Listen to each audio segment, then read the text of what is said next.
Good morning student. First of all student, हम लोगों ने पिछली क्लासेस में हम लोगों ने कवर किया था कि क्या स्टैटिस्टिक्स क्या होता है, और मैंने आपको बहुत प्रॉपर में एक्सप्लेन भी किया था कि जब भी हम किसी भी डिटेल के बारे में हम लोग बात करते हैं और उसको हम नंबर के फॉर्म में प्रेजेंट करते हैं तो उसको हम लोग क्या कहते हैं, स्टैटिस्टिक्स कहते हैं। अब स्टैटिस्टिक्स में एक टॉपिक आए, एक वर्ड आएगा जिसका नाम होता है डाटा। डाटा का मतलब क्या होता है? डाटा का मतलब होता है बेटा इन्फॉर्मेशन। जब आप इन्फॉर्मेशन को कलेक्ट करते हैं, यानी जानकारी को कलेक्ट करते हैं और जिसके हेल्प से आप किसी भी चीज़ के बारे में एक्सप्रेस करते हैं। जैसे फॉर द एग्जांपल कि हमारे स्कूल में कितने स्टूडेंट हैं, 1550 स्टूडेंट है नियर अबाउट, ठीक है। तो उसको हम लोग क्या कहते हैं बेटा? उसको हम लोग डेटा कहते हैं, यानी डाटा भी कह सकते हैं लोग, कुछ लोग डेटा भी एक्सप्लेन करते हैं, मतलब एक्सप्रेस करते हैं, ठीक। अब जब डेटा हमने कल हमारे पास आया कि 1550 स्टूडेंट है, तो कैसे पता चला? हम जो है इसको डेटा को कलेक्ट करने के सोर्सेज को कलेक्ट करते हैं कि कौन कौन से सोर्सेज, कैसे हमें पता चला कि इसमें हमारे स्कूल में 1550 स्टूडेंट है। तो सोर्सेज जो होते हैं, there are two types of. पहला होता है क्या? इंटरनल, और दूसरा क्या होगा भाई? एक्सटर्नल। जब हम स्कूल के ही किसी मेंबर या किसी भी टीचर या किसी भी या प्रिंसिपल या मैनेजर या किसी भी स्टूडेंट से पूछते हैं कि बताइए आपके स्कूल में कितने स्टूडेंट हैं, और वो मुझे बताता है, तो उसको कहते हैं इंटरनल डेटा, ठीक है। और जब हम जो है किसी बाहर, स्कूल के बाहर चाय वाले से या बुक वाले से या अगल बगल किसी भी स्कूल के बाहर, गेट्स के बाहर किसी भी लोगों से पूछते हैं कि बताइए इस स्कूल में कितने स्टूडेंट पढ़ते हैं, और वो बताता है, उसको कहते हैं एक्सटर्नल डेटा, ठीक है ना। अब क्या होता है, इंटरनल जो डेटा होता है वो एक्योर हो सकता है, वो एग्जैक्ट परफेक्ट हो सकता है, मगर एक्सटर्नल डेटा एक्योर और एक्यूरेसी इसमें कम होती है, ठीक है ना। रिलायबिलिटी इस पर कम रहती है। मगर एक्सटर्नल में भी हमारे पास दो तरीके के डेटा होते हैं। पहला होता है प्राइमरी डेटा, और दूसरा होता है क्या? सेकेंडरी डेटा, ठीक। और जब हम लोग प्राइमरी और सेकेंडरी डेटा को हम कलेक्ट कर लेते हैं, प्राइमरी डेटा का मतलब क्या होता है?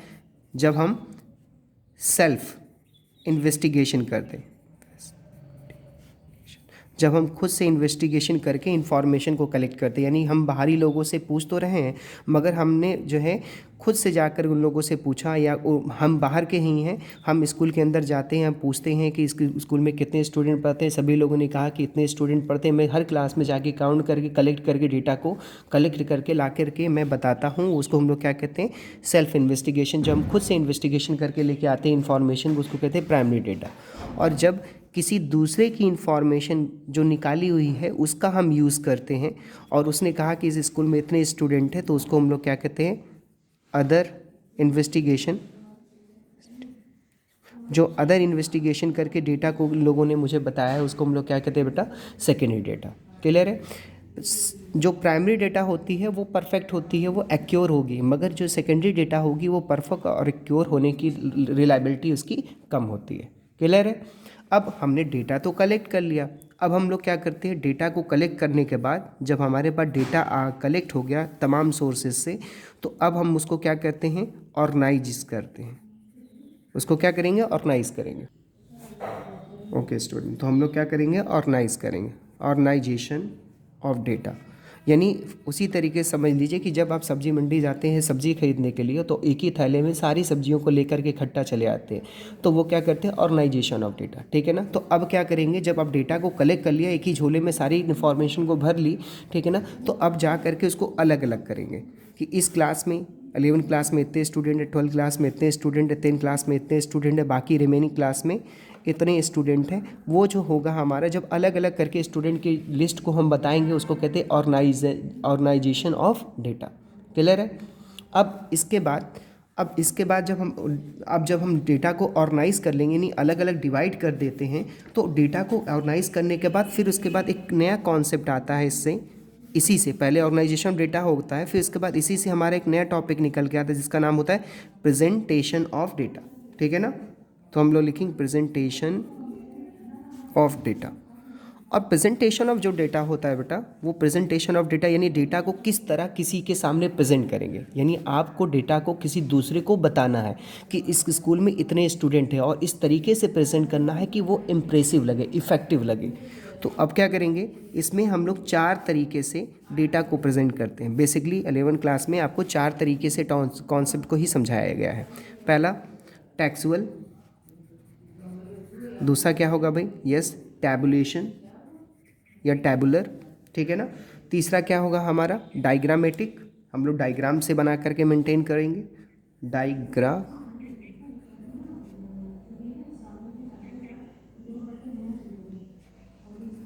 डायग्रामेटिक। एंड फिर इसके बाद होगा हमारा बेटा ग्राफिक, हमारा क्या होगा ग्राफिक। यानी हम किसी भी डेटा को टेक्सुअल के फॉर्म में प्रेजेंट करेंगे या टैबुलर के फॉर्म में प्रेजेंट करेंगे या डायग्रामेटिक फॉर्म में प्रेजेंट करेंगे या टेक्सुअल फॉर्म में। मतलब नहीं समझ में आया, चलिए एक्सप्लेन कर दे रहे हैं। टेक्सुअल में किसी भी डेटा को हम लिख करके प्रेजेंट करते हैं। जैसे फॉर द एग्जांपल इस स्कूल में कितने स्टूडेंट थे, 1550 स्टूडेंट इस स्कूल में थे, और ये मैंने लिख करके दिखा दिया। इसमें कितने बॉयज़ हैं, आपने कहा सर इसमें 1000 बॉयज़ हैं और 550 जो है आपकी क्या है गर्ल्स हैं। ये बॉयज़ हो गए, ये गर्ल्स हो गए, ठीक। तो इस तरीके जब आप लिख करके प्रेजेंट करते हैं उसको कहते हैं टेक्सुअल प्रेजेंटेशन, ठीक है। टैबुलर प्रेजेंटेशन में क्या होगा, टैबुलर में किसी भी डिटेल को हम टेबल के फॉर्म में प्रेजेंट करते हैं। यहाँ पे ऐसे ऐसे बनाएंगे हम लोग, ठीक है ना। यहाँ लिखेंगे नंबर ऑफ स्टूडेंट, ठीक, ऐसे ऐसे कर दिया और इसके कॉलम बना दिए, ये बॉयज़ ये गर्ल्स, ठीक है। यहाँ पे 1000 और यहाँ पे 550, ये हो गया टैबुलर प्रेजेंटेशन। फिर डायग्राम प्रेजेंटेशन में हम लोग डायग्राम मेंटेन करते हैं, हम लोग किसी भी डेटा को डायग्राम के फॉर्म में प्रेजेंट करते हैं। जैसे यहाँ पे लिखेंगे नंबर, यहाँ पे लिखेंगे number of student Y axis पे, और यहाँ पे हम लोग मेंशन कर लेते हैं बॉयज़, यहाँ पे गर्ल्स। तो बॉयज़ जो है कितने हैं भाई 1000 है, एंड फिर इसके बाद गर्ल्स कितनी हैं 550। तो यहाँ पे इसका डायग्राम जो होगा हमारा 500, यहाँ 1000 सर्किल मेंटेन करेंगे, और यहाँ पे कितने गर्ल बॉयज़ हो गए 1000, यहाँ पे गर्ल्स हो गई कितनी 550। तो ये हमारा होगा डायग्रामेटिक प्रेजेंटेशन। और फिर हम बात कर रहे हैं किसके बारे में, ग्राफिक प्रेजेंटेशन, यानी यहाँ पे ग्राफ बनाएंगे। कैसे, ये भी बहुत सिंपल है। कैसे, ग्राफिक प्रेजेंटेशन भी कई तरीके से किसी भी डेटा को हम प्रेजेंट जब करना होता है डायग्राम के फॉर्म में या टेबल के फॉर्म में, तो ये इसके बहुत ढेर सारे टाइप हैं, बहुत ढेर सारे टाइप है, ठीक है। और ग्राफिक प्रेजेंटेशन में हम लोग किस तरीके से किसी भी चीज़ को प्रेजेंट करते हैं, ग्राफिक के फॉर्म में ग्राफ बनाते हैं और उसके फॉर्म में हम लोग उसको क्या करते हैं बेटा प्रेजेंट करते हैं। जैसे फॉर द एग्जांपल, बहुत अच्छे समझेगा इस चीज़ को। जैसे मान लीजिए हमने कहा कि भाई 500 यहाँ पे हो गए स्टूडेंट, 1000 का जो है स्केल यहाँ पे है। आपने कहा कि कितने बॉयज़ हैं, हमने कहा 1000, तो 1000 पे एक इस तरीके से एरो, ठीक है। हमने गर्ल्स कितनी हैं, तो आपने कहा 550, तो यहाँ पे।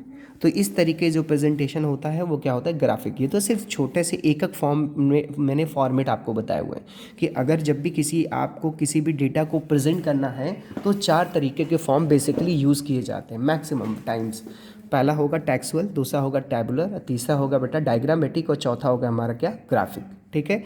इसी को हम लोग कहते हैं क्या बेटा प्रेजेंटेशन ऑफ डाटा। और मज़े की बात क्या है, आप इतने में ही ना मालूम कितने चैप्टर को पढ़ लिया आपने 7 चैप्टर स्टडी कर लिया। अरे कैसे, यस बेटा, पहला चैप्टर है स्टैटिस्टिक्स ऑन एंड इंट्रोडक्शन, दूसरा है हमारा कलेक्शन ऑफ डाटा जिसमें हम लोग डाटा पढ़ते हैं, तीसरा है हमारा ऑर्गेनाइजेशन कलेक्शन ऑफ डाटा, फिर तीसरा है हमारा चौथा हमारा चैप्टर होगा, first chapter statistics, second chapter है इंफॉर्मेशन, थर्ड चैप्टर है हमारा collection of data, fourth chapter है हमारा organisation of data, fifth chapter है हमारा प्रेजेंटेशन ऑफ डाटा, ठीक है। और सिक्स चैप्टर के अंदर प्रेजेंटेशन ऑफ डाटा के अंदर ही हम लोग जो है पहला पढ़ते हैं टेक्सुअल, फिर पढ़ेंगे उसी के अंदर टैबुलर। तो ये हो गया फिफ्थ चैप्टर, ये सिक्स चैप्टर और ये 7 चैप्टर, यानी ये 6 चैप्टर में पढ़ेंगे हम लोग ये पूरा का पूरा टॉपिक 5th एंड 6th में टेक्सुअल और टैबुलर।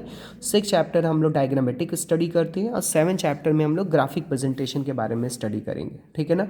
तो सभी के लिए पर्टिकुलर अलग अलग चैप्टर है और मैंने ऑलरेडी उसको प्रॉपर वे में एक्सप्लेन किया है।